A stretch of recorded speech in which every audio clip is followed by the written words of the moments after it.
ಪರ್ಯಾಯವಾಗಿ ಬಂದಿರತಕ್ಕಂಥ ಸೈಟ್ಗಳು. ಅದಕ್ಕೆ ಈ ರೀತಿ ವ್ಯಾಖ್ಯಾನ ಮಾಡ್ತೀರಿ. ಏನೂ ಇಲ್ಲದೇ ಬಿ ಡಿ ಎ ಆಸ್ತಿ ನಿಮಗೆ ಬಿ ಡಿ ಎದನ್ನು ನೀವು ನಿಮ್ಮ ಹೆಸರಲ್ಲೇ ಮಾಡಿಕೊಂಡು ನೀವು ಅದರದೆಲ್ಲ ಇಷ್ಟು ದೀರ್ಘಾವಧಿಯವರೆಗೆ ಅದನ್ನು ಉಪಯೋಗಿಸಿಕೊಂಡು ಅದನ್ನು ವಾಪಸ್ ಕೊಡ್ತೀರಲ್ಲ, ದೇರ್ ದಿ ಮ್ಯಾಟರ್ ಕ್ಲೋಸಸ್. ಅವಾಗ ಏನು ಅನ್ನಿಸ್ತು ನಿಮಗೆ?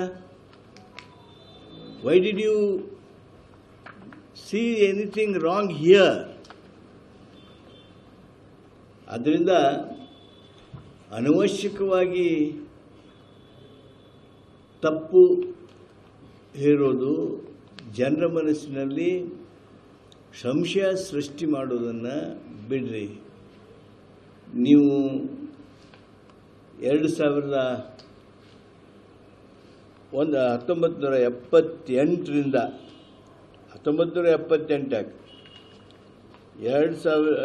1977 ಫೆಬ್ರವರಿ 27ರಿಂದ ತಾವು ಘಟನೆಗಳನ್ನು ನೆನಪು ಮಾಡ್ಕೋತ ಬರ್ರಿ, ದಿನಗಳನ್ನು ನೋಡ್ಕೋತ ಬರ್ರಿ. 77, 78, 2003, 2007, 2009. ಆಮೇಲೆ ನೀವು ಕೊಟ್ಟಿರ್ತಕ್ಕಂಥ ಗಿಫ್ಟ್, ರಿಟರ್ನ್ ಆಫ್ ಗಿಫ್ಟ್ ಏನಿದೆ, ಆ ರಿಟರ್ನ್ ಆಫ್ ಗಿಫ್ಟ್ ಈ ಎಲ್ಲ ತಾರೀಖುಗಳನ್ನು ನೋಡ್ರಿ. 2011 ಇವೆಲ್ಲವುಗಳನ್ನು ನೋಡಿದಾಗ ನೀವು ಅದನ್ನೇನು ರಿಟರ್ನ್ ಮಾಡಿರಲ್ಲ. ನೀವು ರಿಟರ್ನ್ ಮಾಡಿದ್ದು ನಿಮ್ಮದಲ್ಲ. It is not yours, but you have returned it.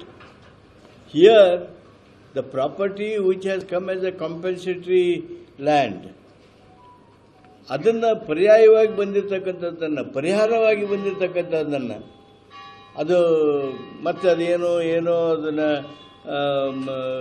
ಕಾನೂನಿನ ಪ್ರಕ್ರಿಯೆ ಒಳಗಿರೋದ್ರಿಂದಾನೇ ಹೆಚ್ಚು ವಿವರಿಸೋದಿಲ್ಲ. ಅಲ್ಲಿ ನೀವು ತಪ್ಪನ್ನು ಹುಡುಕೋದಕ್ಕೆ ಹೊರಟಿದ್ದೀರಲ್ಲ. ಮಾನ್ಯ ವಿರೋಧ ಪಕ್ಷದ ನಾಯಕರಿಗೆ ಈ ಮೂಢ ವಿಷಯದೊಳಗೆ ಏನೋ ಮಾಡಿ ಜನರ ತಲೆಯೊಳಗೆ ಸಂಶಯ ಹುಟ್ಟಿಸೋಂಥ ಪ್ರಯತ್ನ ಮಾಡಬೇಕು ಅಂಥೇಳಿ. ಆ ಪ್ರಯತ್ನ ಯಶಸ್ವಿ ಆಗೋದಿಲ್ಲ. ನೀವು ಈ ರೀತಿ ಅನಾರೋಗ್ಯಕರವಾಗಿರ್ತಕ್ಕಂಥ ಬೆಳವಣಿಗೆಗೆ ನೀವು ಕಾರಣರಾಗ್ತಾ ಇದ್ದೀರಿ.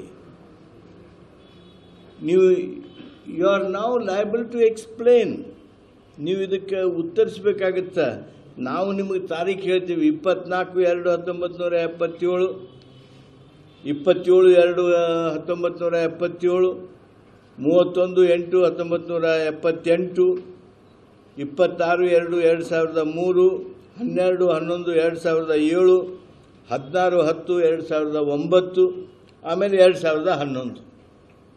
ಈ ತಾರೀಖುಗಳಲ್ಲಿ ಆಗಿರ್ತಕ್ಕಂಥ ಏನು ನಿಮ್ಮ ಟ್ರಾನ್ಸಾಕ್ಷನ್ ಐತಲ್ಲ, ಇದರ ಸಂಪೂರ್ಣವಾಗಿರ್ತಕ್ಕಂಥ ವಿವರವನ್ನು ಕೊಡಬೇಕಾದದ್ದು ನಿಮ್ಮ ಜವಾಬ್ದಾರಿ.